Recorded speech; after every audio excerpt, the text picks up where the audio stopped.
Hi folks, welcome back to Stacey Can. Today I am making Black Forest preserves, and this is for the chocolate lover out there. This is a tested recipe that includes chocolate, and there's not a lot of those out there, but this is one of them, and it also includes cherries. This would be a great dessert topping. It would be fantastic as a cake filler in between cake layers. It would be really good with that.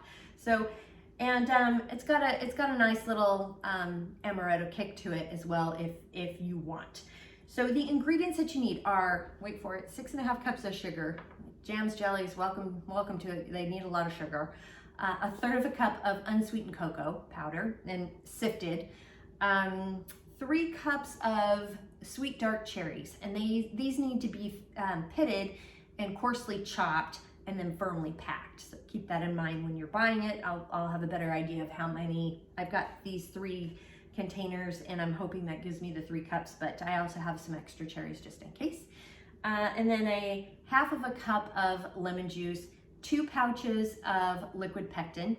And then you can either use 4 tablespoons of Amaretto liqueur or 1/2 teaspoon of almond extract. I don't have Amaretto liqueur, and I had to borrow the almond extract from a neighbor because I don't personally love a lot of Amaretto. That's me. I love almonds. I just don't care for the Amaretto flavor. Again, that's me.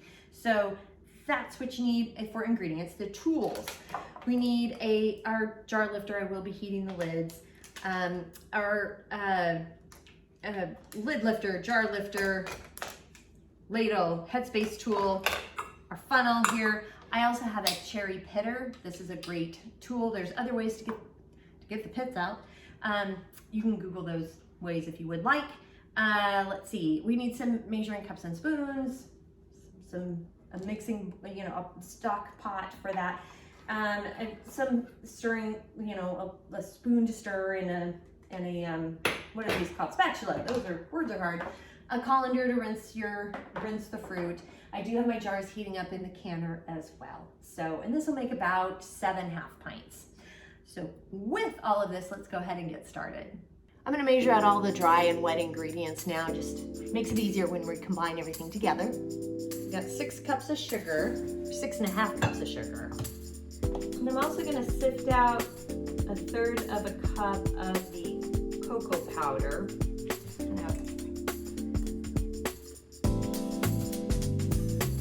Gently place it in your sieve. Just kind of keeps it from clumping. After you get the cocoa powder sifted in with the sugar, you do want to mix this very well. And it doesn't say why, but my guess is that it'll help keep the cocoa powder from clumping. But again, it's just a guess. I don't know, but they do advise that you mix it well. So I'm using a slotted spoon. It just seems to be a good way to get everything mixed together. Got the sugar and cocoa powder all mixed together, and I'm going to set this aside. Now I'm going to measure out the 1/2 cup of lemon juice. And remember, we're using bottled lemon juice and not fresh lemon juice, and that's because of the pH.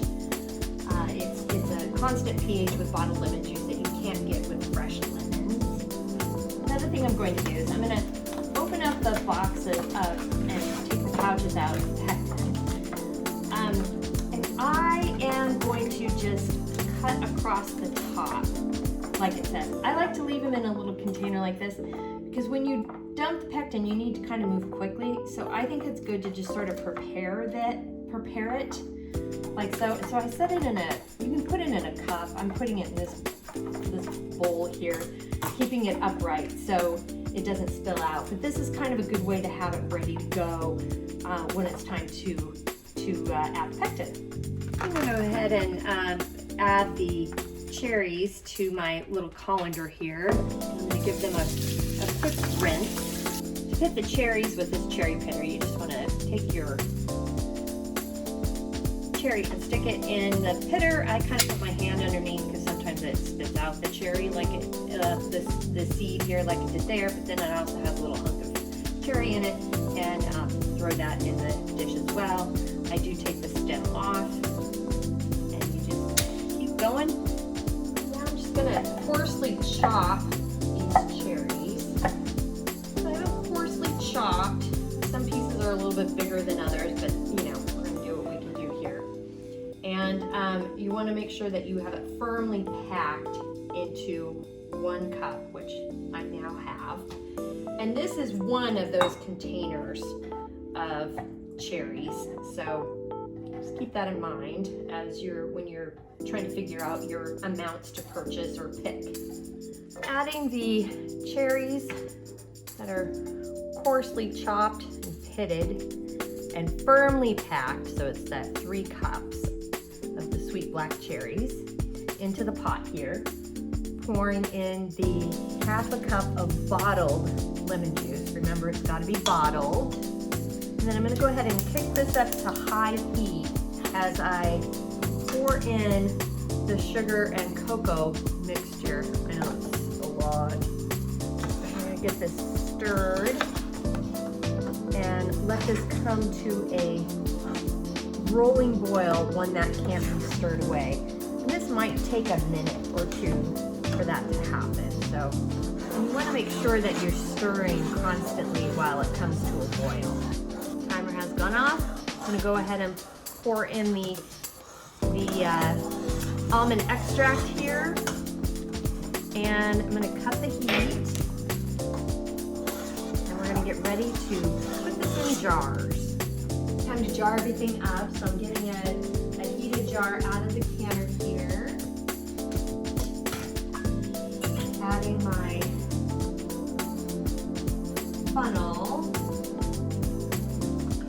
gently pouring it in. We're going to fill the jar to a 1/4 of an inch headspace.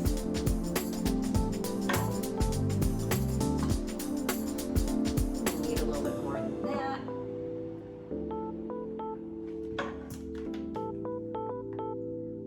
And a little bit more.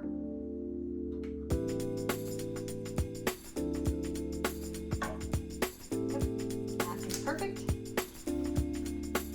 Got my paper towel where I'm going to use to clean the rim, and I've heated the lids up just very gently by pouring some hot water over it.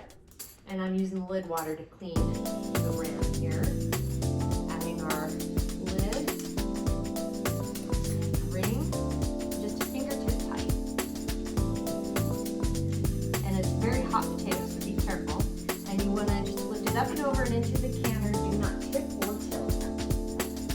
So I've got all the jars in the canner now, and I've turned the heat up to high. And when this comes to a rolling boil, set the timer. The canner has come to a rolling boil, so I've set the timer for 10 minutes for my altitude elevation. For more elevation information and altitude information for your area, you can just check over here off to the side or down below in the show notes.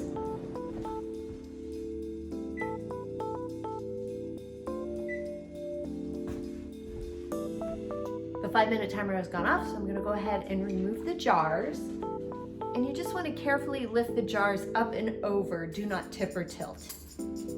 It looks very chocolatey, but there is a hint of red from the cherries.